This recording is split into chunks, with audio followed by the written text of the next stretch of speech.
Today on the Trent Out Loud podcast. By now, everybody knows that Katy Perry went to space Monday morning and returned back on Earth. But what nobody seems to be able to figure out is why Wendy's restaurant is beefing with Katy Perry. Somebody tweeted out, Katy Perry successfully returned, and Wendy's replied and said, can we send her back? Everybody wants to know why they have beef. But to me, it's easy. It's Wendy's. All they do is sell beef. Okay, that was bad. Sorry. Get it? Like hamburger beef. They're beefing like, all right, it's bad. Like beef in the burger. Beef? Like, come on, it wasn't that bad. What up? It's Trent Out Loud, and I'm back with another episode. All right, y'all, depending on what time zone you're in, it's Tuesday night or Wednesday morning. And for my Wednesday morningers, we have made it halfway up the mountaintop. Friday's only 2 days away. Let's get it. Easter weekend, yo. I'm excited.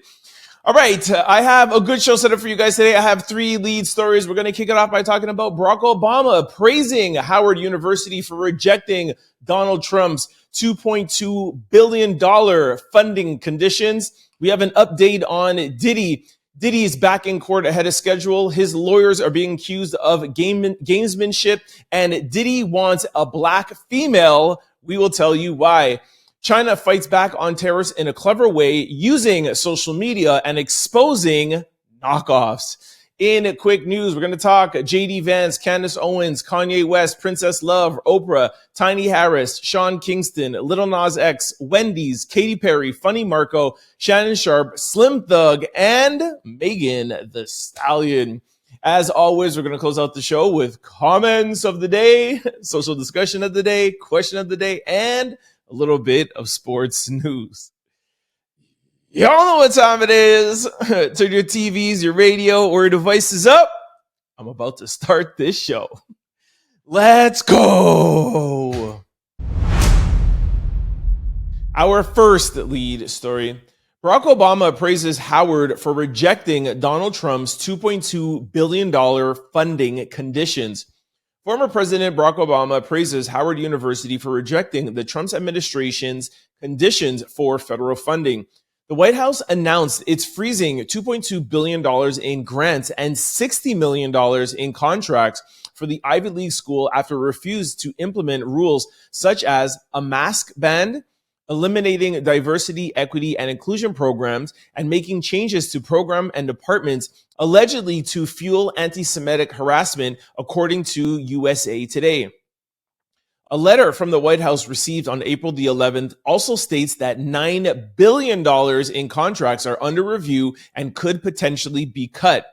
The Trump administration claims that the measures, which include changing to hiring, administration, and teaching, are aimed at combating anti-Semitism. Since Donald Trump's re-election, his administration has sought to reshape elite universities by threatening to withhold research funding. Howard, the first major university to reject these demands, accused the White House of attempting to control its community. This is exactly what Barack Obama tweeted out, and he said, Harvard has set an example for other higher institutions rejecting an unlawful, ham-handed attempt to stifle academic freedom while taking concrete steps to make sure all students at Harvard can benefit from an environment of intellectual inquiry, rigorous debate, and mutual respect. Let's hope other institutes follow suit.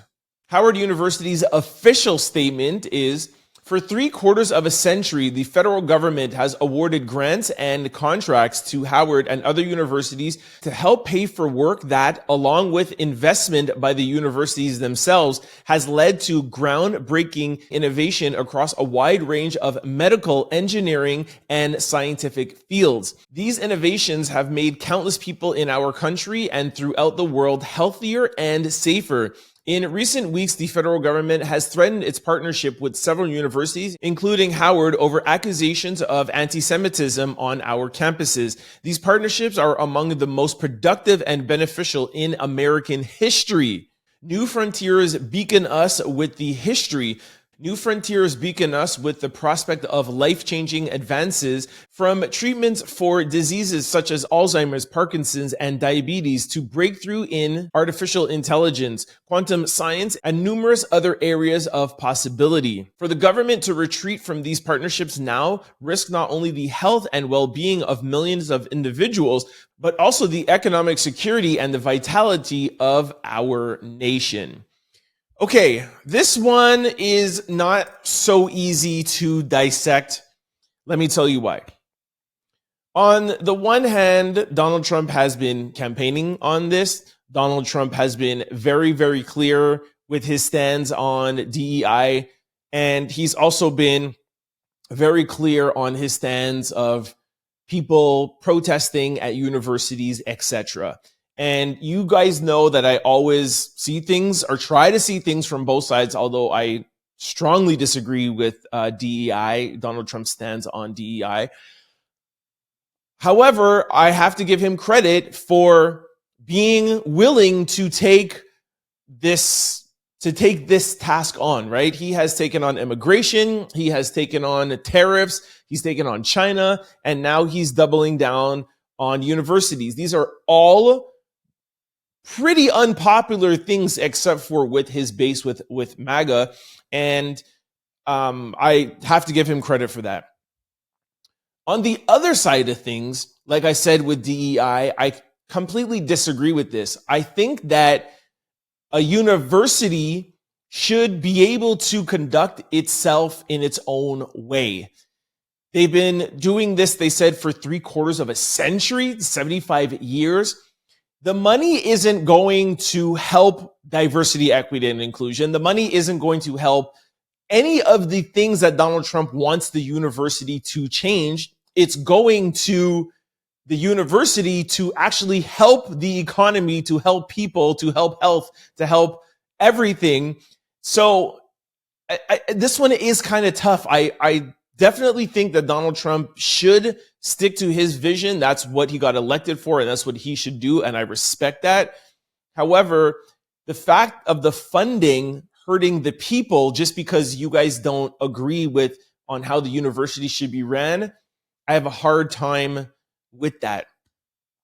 But to be fair, if the university wasn't doing something that I didn't agree with, like how Donald Trump doesn't agree, I don't know how I would feel continuing funding that school. That's why this one is a little tricky. If you really want to try to be fair of it, I would like to think, even if the university wasn't conducting itself in a way that I seemed fit, I would hope that I would still agree with funding the things that would help the economy and things that help the people if I were president. You know what? Does that make sense? Because a president is there for the people, and the funding, the actual money, I would hope that I would be able to be clear-minded enough to know that it would almost be like, look, let's agree to disagree. Like, I don't agree with you keeping DEI. I don't agree with you keeping these masks. I don't agree with all of this. However, where the money is going to is helping my people, so you're going to get your money. That's my decision. That's my take on it, and I think it's pretty fair. Let me know what you guys think about this in the comment section below. And like I said, try to take your politics out of it and think where the money is going and who it is helping. Let me know what you think in the comment section below. All right, our second lead story. All right, I got 3 quick Diddy updates for you guys. I told you all yesterday, man, the trial is fast approaching. Get ready for Diddy news, all right? Diddy pleads not guilty to expanding sex trafficking indictment. The jailed music executive appeared in court where he pleaded not guilty to an expanded federal indictment, charging him with a total of 5 criminal counts, including racketeering, sex trafficking. According to TMZ, the new charges surrounding the allegations accuse Diddy from 2021 to 2024 and have to do with an unnamed person the feds have labeled as victim 2. Okay. Just a couple more sentences, but I just want to highlight what's important here.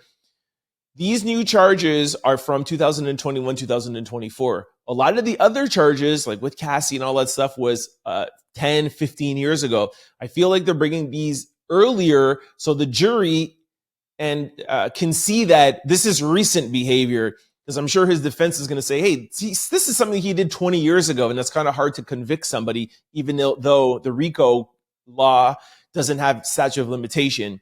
So that's, I think, why they're doing this.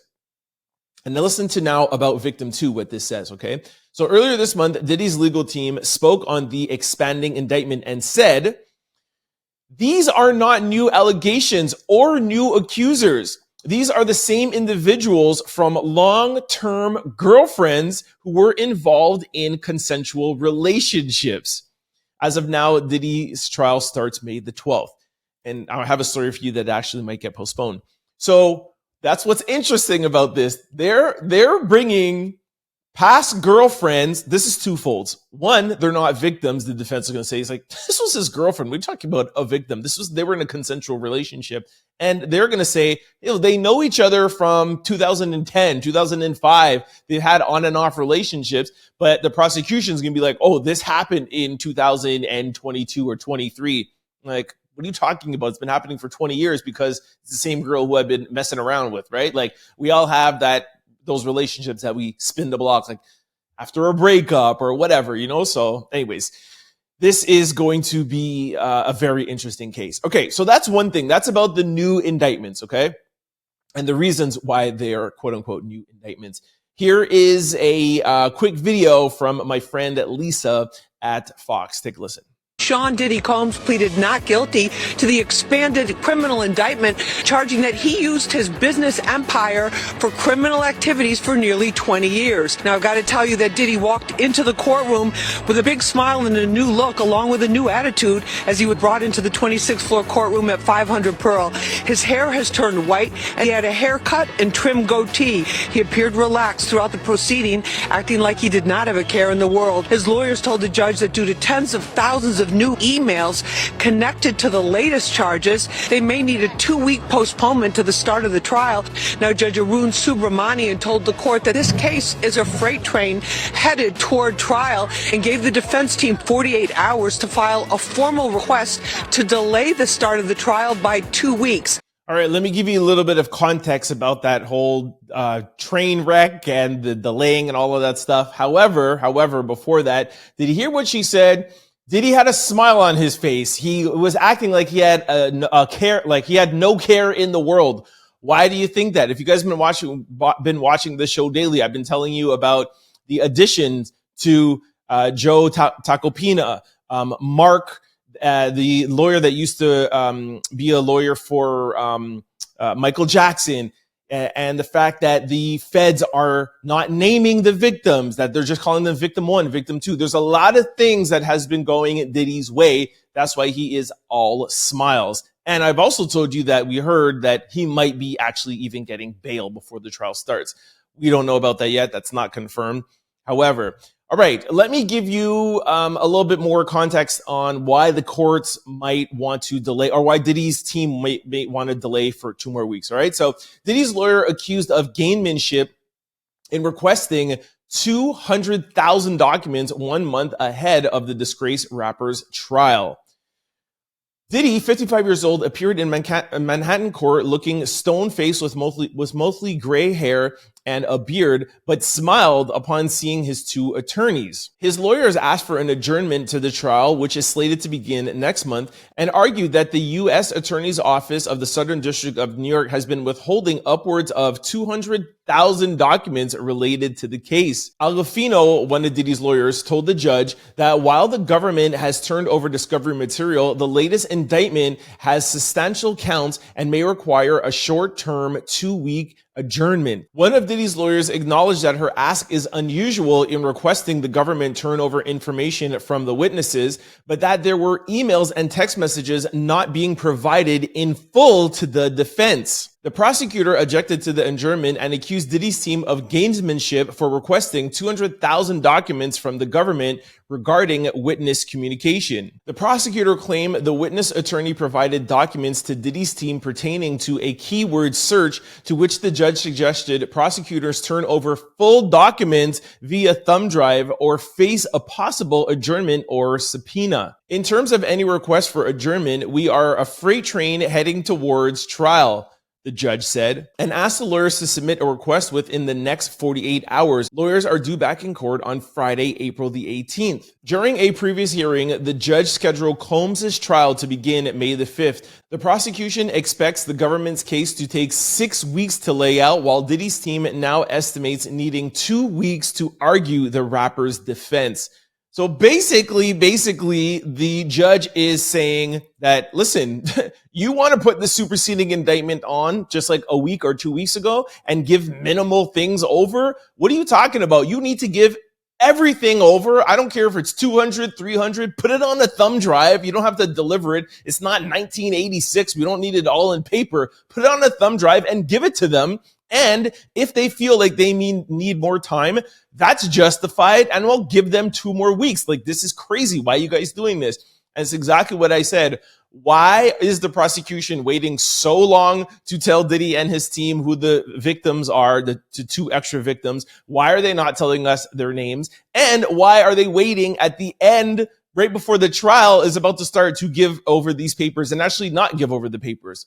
Why? When you have a clear-cut case and it's easy, trust me, they just hand over everything and be like, good luck in trying to beat it. When the prosecution's case is a little bit weak, they play these games. And so far, it looks like the judge is on the defense's side. So we'll see how that plays out. I'll follow up Friday, probably Monday morning's show, to tell you how that goes.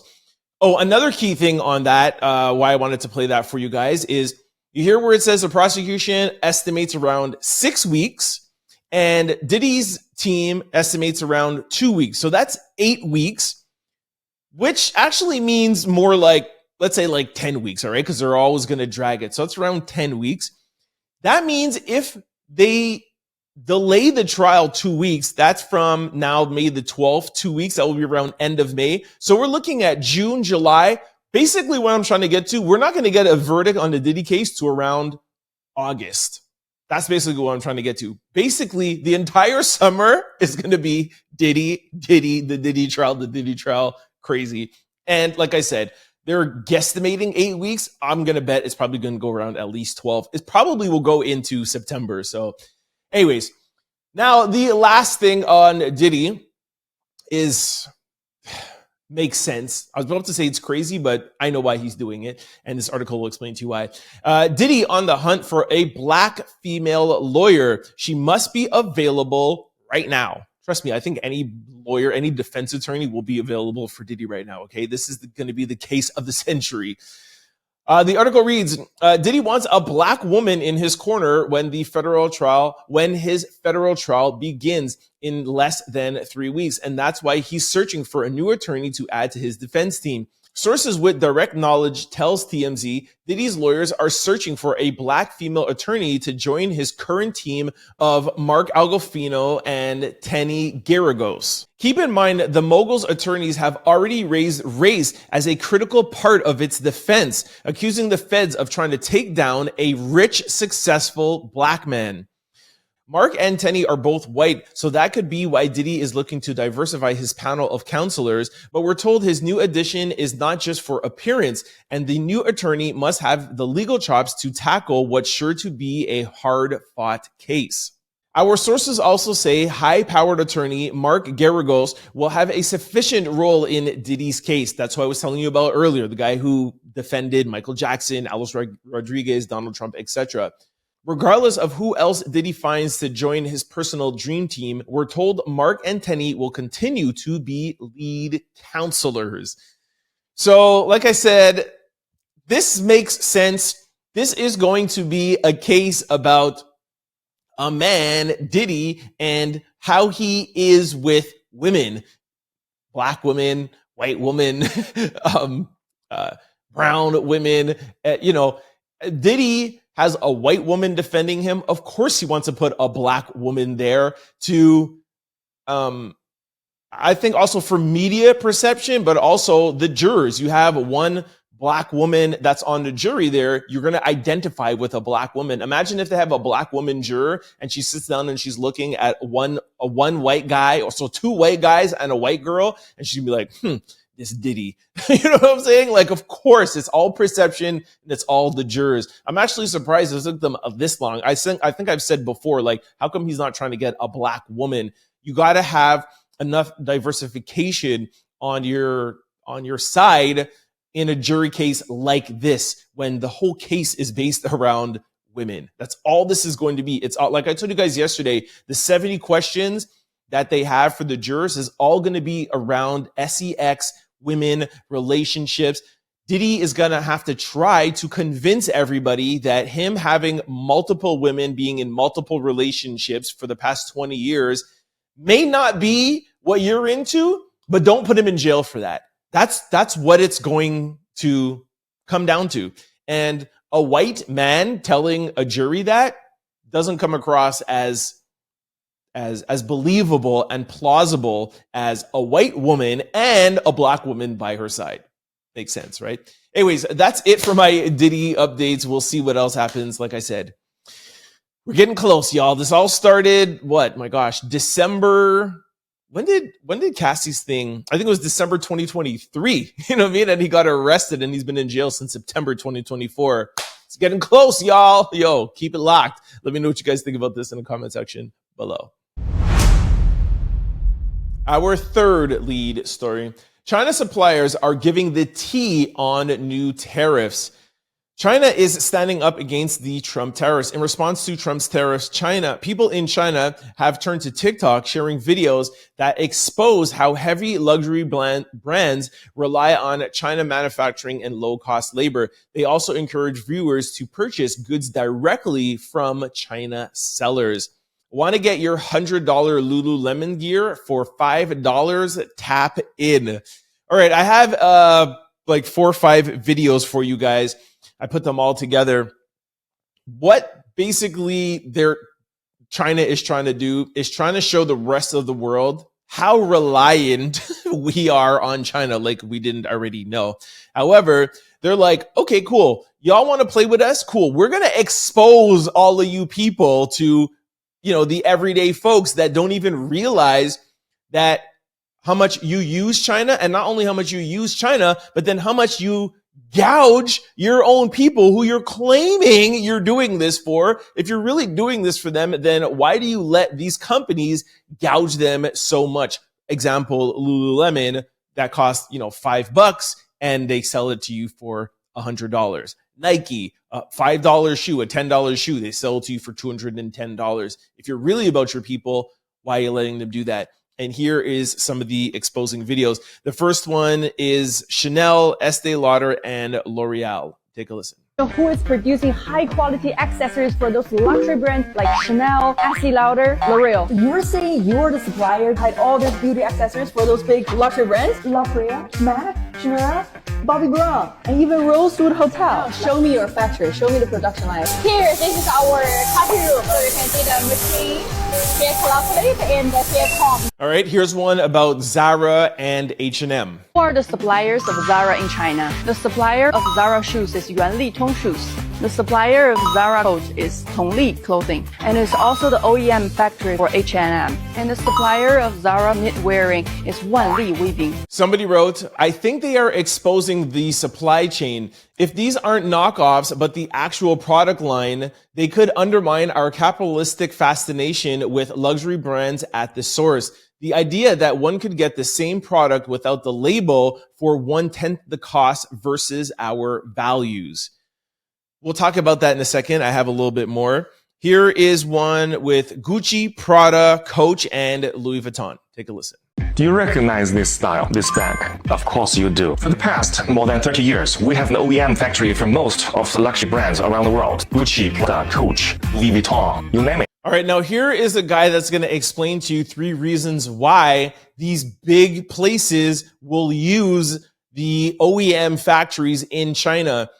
I played you guys a video, I think around 2 or 3 days ago, with Tim Cook from Apple saying it's not only about cheap labor, it's about the skill set that it takes to put in an iPhone, the engineers or the engineering that it takes.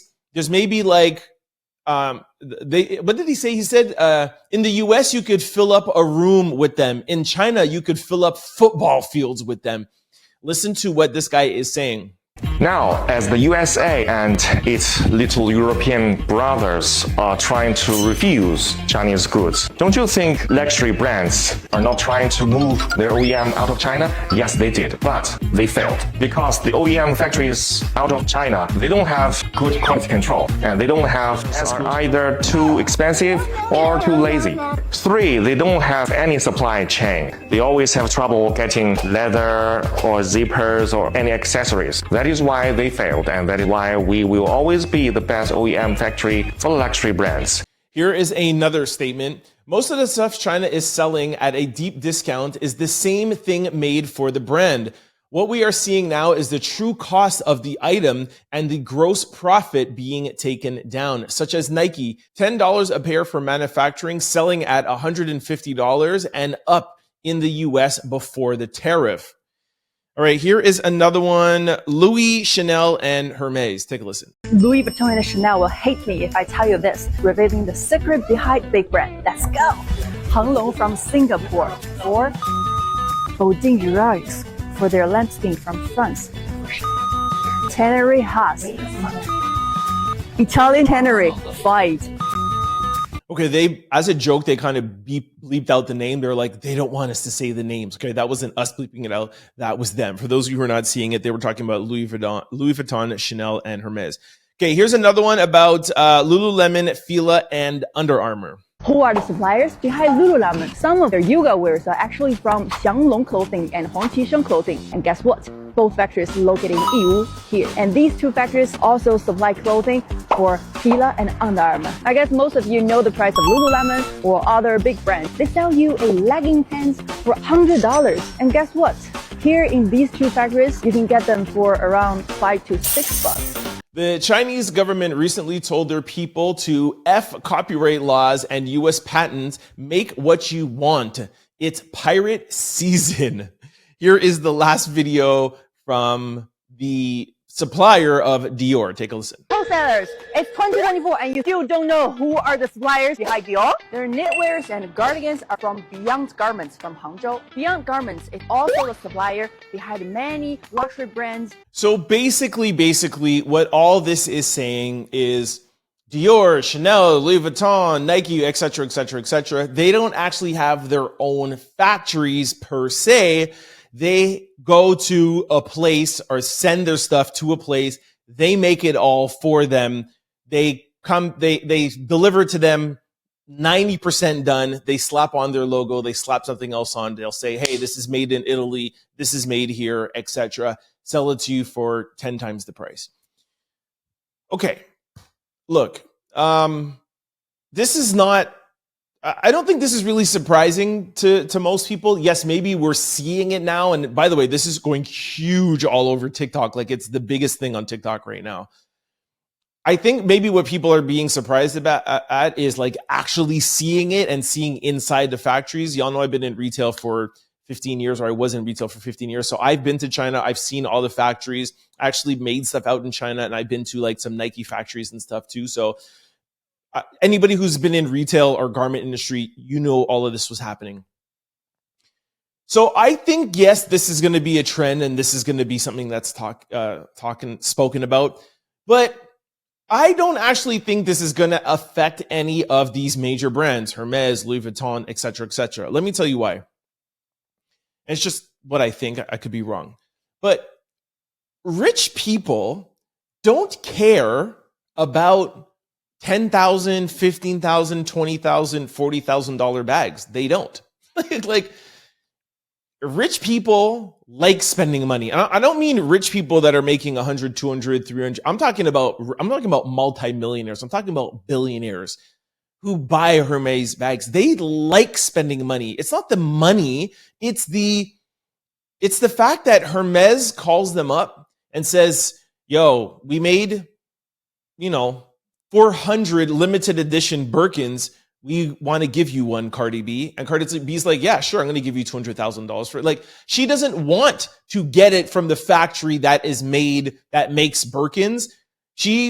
It's about the feeling of Louis Vuitton calling you saying, yeah, we got this bag in for you, or we got that service, that feeling, that elegance. That's why people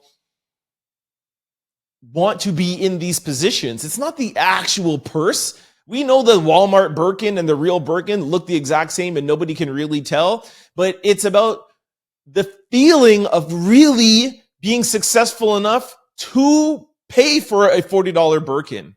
That's the feeling. They don't want an $80 Birkin. That's not the feeling they want.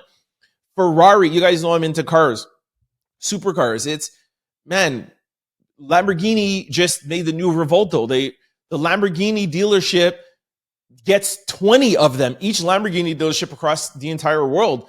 Getting a call, like, you can't just walk in there and be like, I have $1 million and buy that Revolto Lamborghini. No, you got to wait to be called. You have to have bought a couple of Lambos to get that. Same thing like Ferrari. And that is what they pay for. That feeling of being like, I got this from Ferrari. And I paid $3 million for it. Does that make sense? So yes, I think the average person that, is saving up to buy the $2,000 or $3,000 Louis Vuitton bag, okay, they might say, oh, you know what, I'm just going to go to Chanel, or I'll call that TikTok place now that I found out in China, I'm going to buy it for $20. But Louis Vuitton, Hermes, and Dior and all these places, they don't make money off of those $2,000 bags. That's not who they care about. They care about the billionaire and the multi-millionaire. That's who keeps them in business, not the $2,000 YSL purse. You know what I'm saying? So you guys can go and keep doing this. You're not going to affect these billion-dollar companies because they deal with people who are billionaires that it's nothing for them to spend $100,000 or $200,000. For somebody who's a billionaire or even a multi-millionaire or a century millionaire, that's like saying, I worry like the average person saying, well, I'm going to buy a $40 bag instead of buying a $10 bag. Like, that's the difference to them. So I don't think it's really a big deal, but hey, y'all let me know what you guys think about this in the comment section below. All right, this brings us to quick news. Ring my bell. Our first quick story. VP JD Vance fumbles national championship trophy during Ohio State's White House visit. All right, I'm going to play a video for you guys. Some of you may have seen this already. Everybody is blaming Vance, saying, how could he do this? How could he fumble it? But if you look really carefully, the other guy who's beside him, I don't know who that is, if it wasn't for him, he wouldn't have dropped the base because the guy lifted the top out of the base, and that's why he dropped the base. Also, I think it was on Fox News, I heard this or something, that the award or the trophy, it's meant to come apart. And that's obviously too, I don't think he knew that. Maybe the other guy did. Anyways, look at the video. It's hilarious.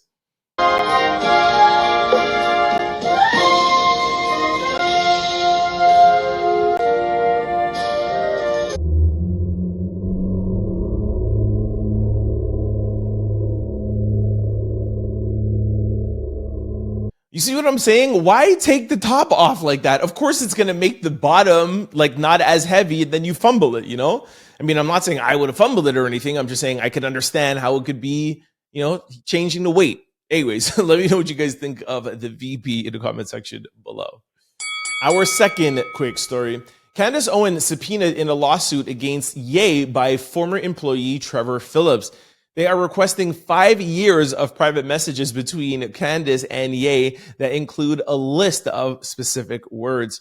A former employee is accusing Kanye of anti-Black remarks in a lawsuit filed on Tuesday. The employee, Trevor Phillips, who is Black, alleged that West had berated him and humiliated him in front of others, and that several employees noted that West's treatments of Black employees were worse than white ones. During his tenure, Phillips never witnessed Ye yell or berate any white people, but on countless occasions he saw and personally experienced Kanye frequently yell at Black people, the lawsuit states. It's crazy. Take a listen to Candace. I am being subpoenaed for 5 years of text messages between myself and the artist formerly known as Kanye West in a lawsuit which has been filed by a former employee of his named Trevor Phillips. All I'm saying is I want to see those text messages. I want to see. I hope this gets exposed. This would be crazy. Remember when they were wearing that that T-shirt, that White Lives Matter T-shirt, and all of that stuff?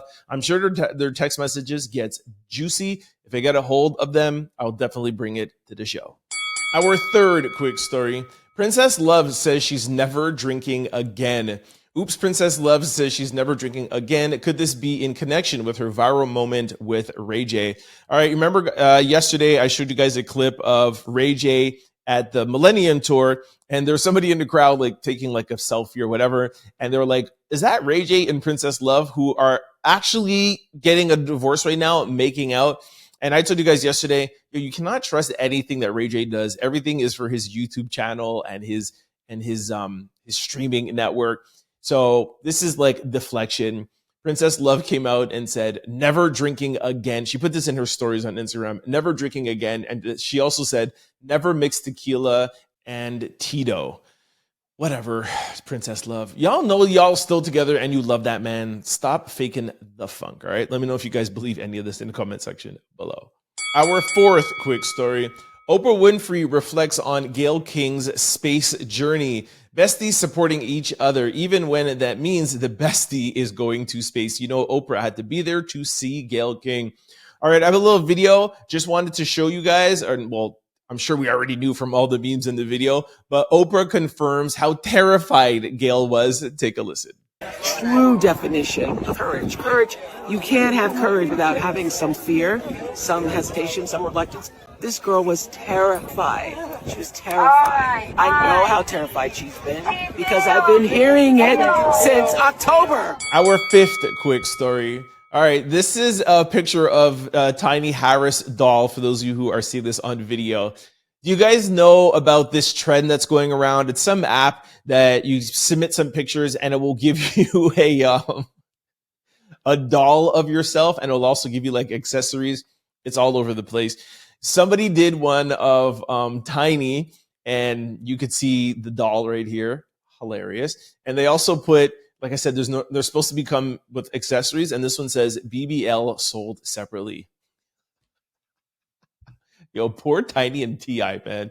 Anyways, there's nothing else to this story other than this is probably the funniest doll I've seen of all of them. Let me know if you guys have made yourself into a doll, and maybe I should do it. Maybe I should make myself into a doll and show y'all tomorrow. I'll check it out and see. I wonder what my accessories would be. There'd be a microphone.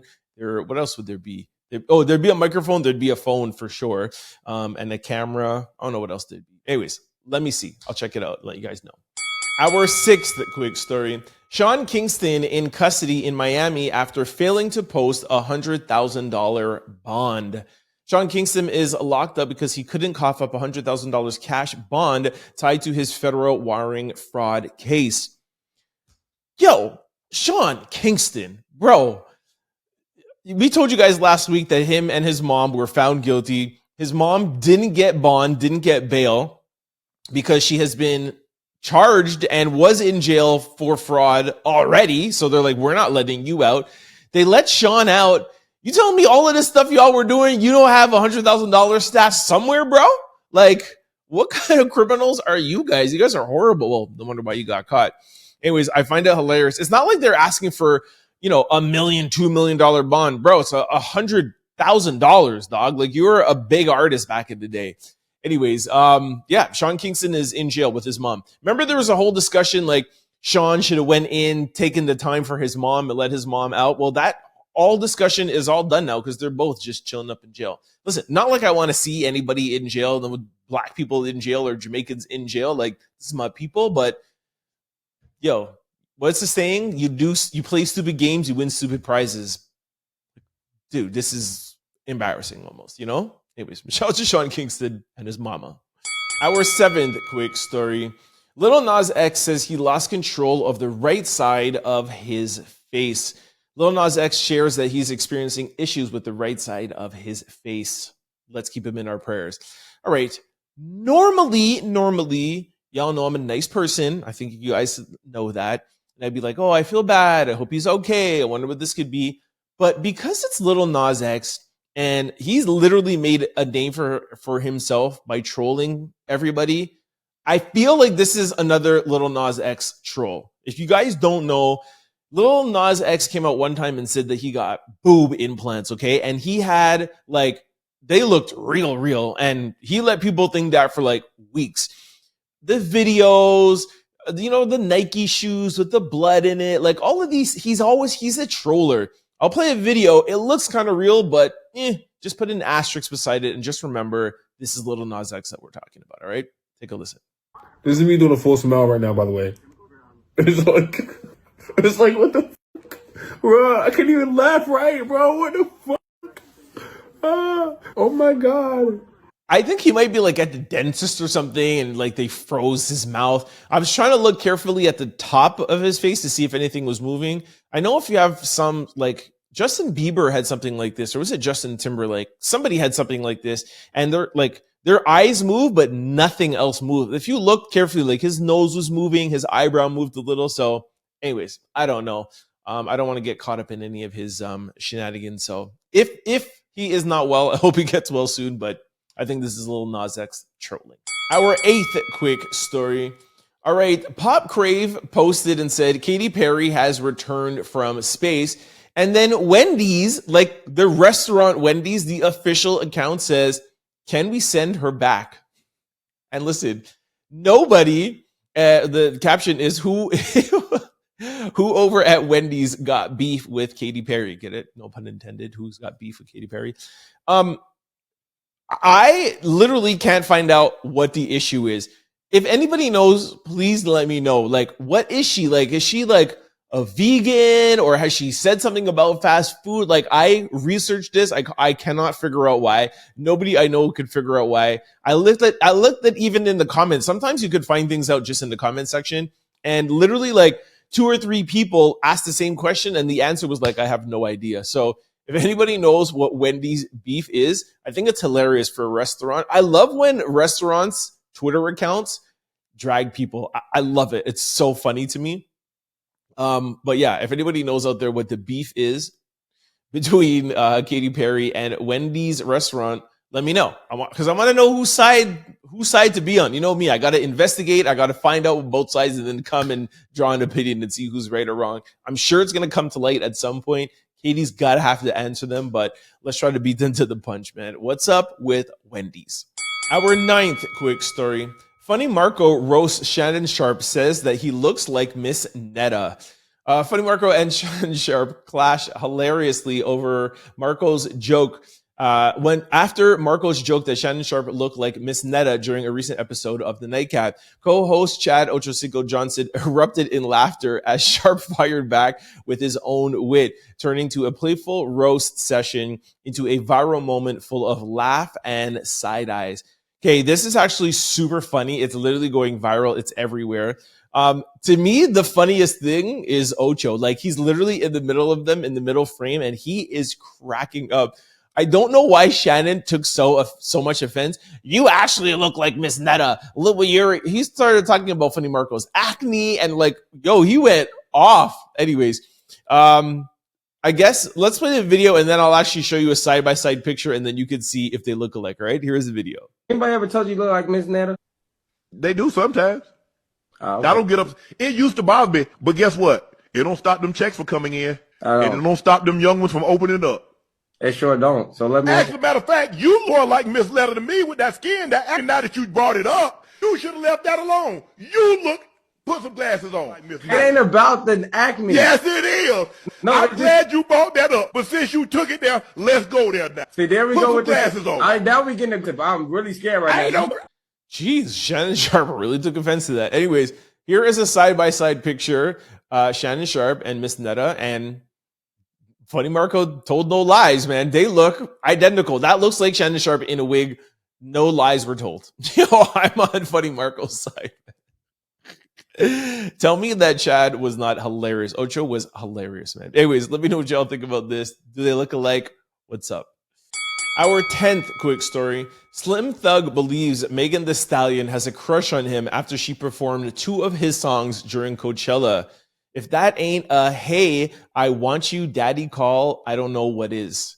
Yo, what's wrong with men, yo? The caption is like, yeah, Slim Thug, what if she just respects you as a Houston legend? You ever think of that? Anyways, here is Slim Thug. Take a listen. Did y'all see the Stallion dancing Thug from around the way and still tipping? If that ain't a, hey, I want you daddy call, I don't know what is. So I'm just waiting on my day, kid. I'm just waiting on her to come to Houston and hit my line like, hey, I'm in the town, pick me up. Slim Thug's the typical guy that's like, yo, she liked my picture. Yo, she commented like, nice car. Like, that's it. It's over. Like, we're getting married. Like, oh my gosh, men are hilarious, man. It's not like she gave him like a shout out or she said something or a wink. Like, she just performed the man's song. This guy's like, yeah, that was definitely a hey daddy, what's up? What's wrong, man? Anyways, shout out to Megan Thee Stalion, man. She did her thing at Coachella. All right, this brings me to my favorite segment, comments of the day. All right, first we're going to kick it off with Art with Doris. She says, hey, Trent, I don't know why there are so many amateur comedians yesterday that commented on what they thought was a pretty name, Jeez. Well, here is mine for a girl, Sheridan. Oh my gosh, that's my cousin's name. She watches every day. Shout out to Sheridan. And a nice name for a boy is Lance, which is one of my son's name. I can't imagine missing one of your podcasts. There's nothing sexier than a handsome, intelligent, funny man. Smile. Keep up the good work, young man. You are my news, my ABC, NBC, Fox, BBC, CNN. I don't need them other news outlets. Trent, we love you. Seriously. I'm Doris, a soon-to-be 69-year-old and recent widow, now living in the Houston suburbs of Seabrook. Let's go. Well, Doris, sorry for your recent loss. All love there.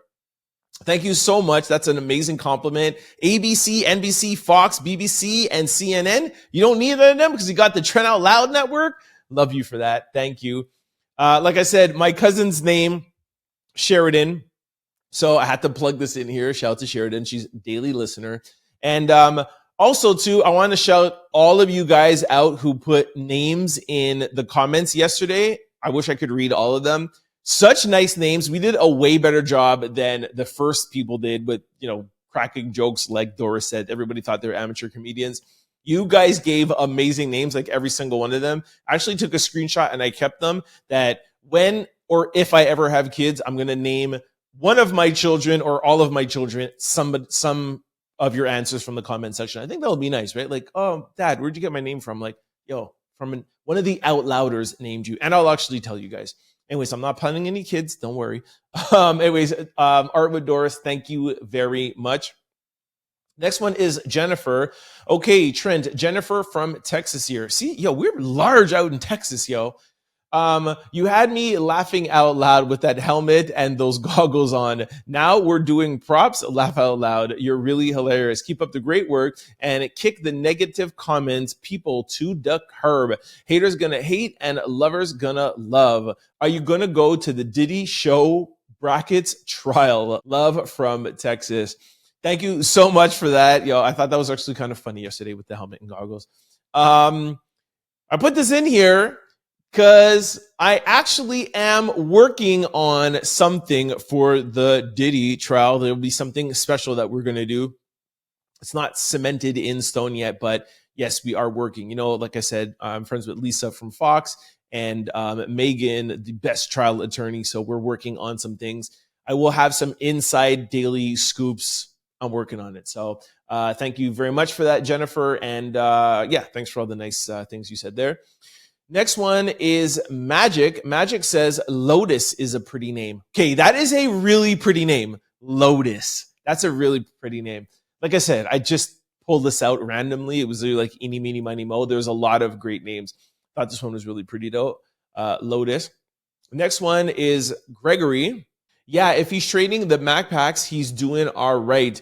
Getting beat up or stretched out would be embarrassing, but considering the circumstance, he's doing what anybody would do in jail. Thanks, Gregory. That's exactly what I was saying yesterday when there was an article saying, oh my gosh, Diddy has been reduced to humiliation. The billionaire that had jewelry is being brought down to, trading Mac packs in jail. It's like, you're in jail. Like, money doesn't mean anything in jail. And what he is doing is getting by. And it's actually good to see that he's not, like, what did I say yesterday? Where it's like, he's not, what's the word I'm looking for? He's not getting caught up in his past life, and he's getting acclimated because, hey, he might be there for the next 20 years. Who knows? You know what I'm saying? So there's some people that go to jail and can't switch that outside world off and never get acclimated, and you can't get by in jail when you don't become acclimated. So it's nice to see somebody that came from that high life in jail like that, knowing how to get by and bob and weave. Hey, take my hat off to him. I don't want to take my hat off to anything that he's doing, but that is something that, again, like Gregory said, he's doing the right thing. There's a lot of worse things or more humiliating things that Diddy more humiliating stories that we could hear about Diddy in there. And we haven't heard any yet, and I've been asking, all right? Anyways, that's it for the comments. Thank you guys so much. I read all of them every night. I wish I could read all of them out here to you, but of course we don't have time. Keep commenting. Thank you. All right, this brings us to social discussion of the day. Chris Brown and Karrueche Trend's rep says no romance is happening after they were spotted talking at Coachella. I told y'all nothing was happening, all right? If she's going to spin the block, it's going to be with your boy.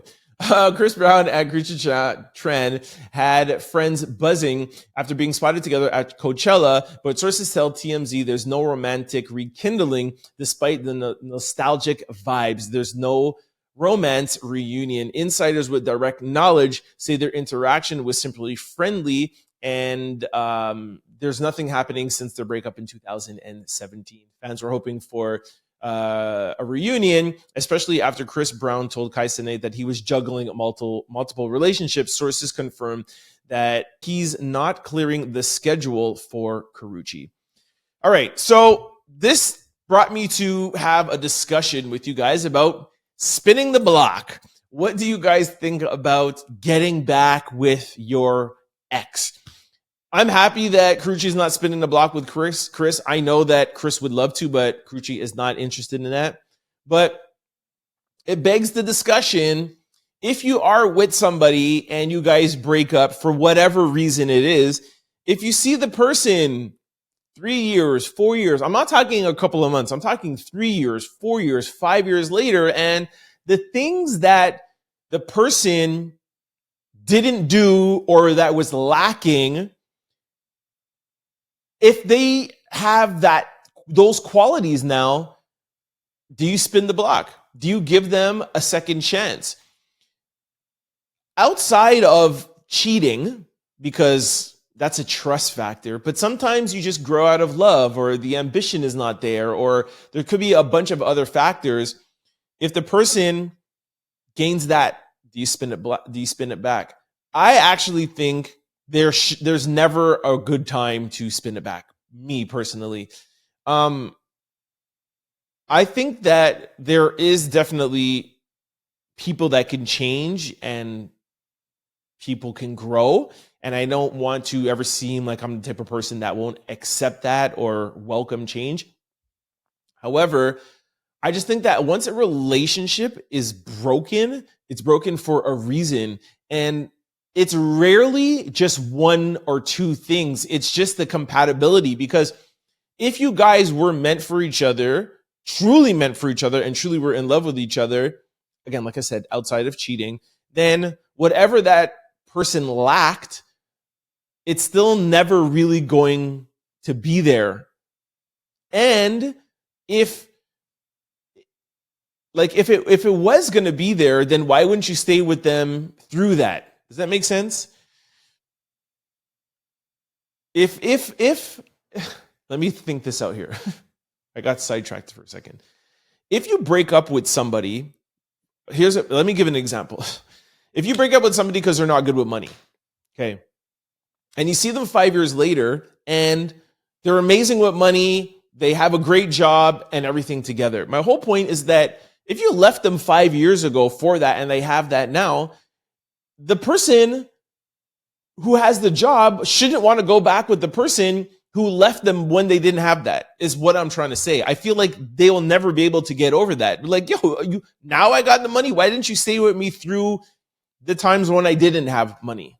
That's all I'm saying. I think when something is broken, it's very, very hard to forget that what broke you guys up in the first place. That's just me. I don't want to spin the block for nobody. Let me know what you guys think. If you think it's worth spinning the block or not, let me know in the comment section below.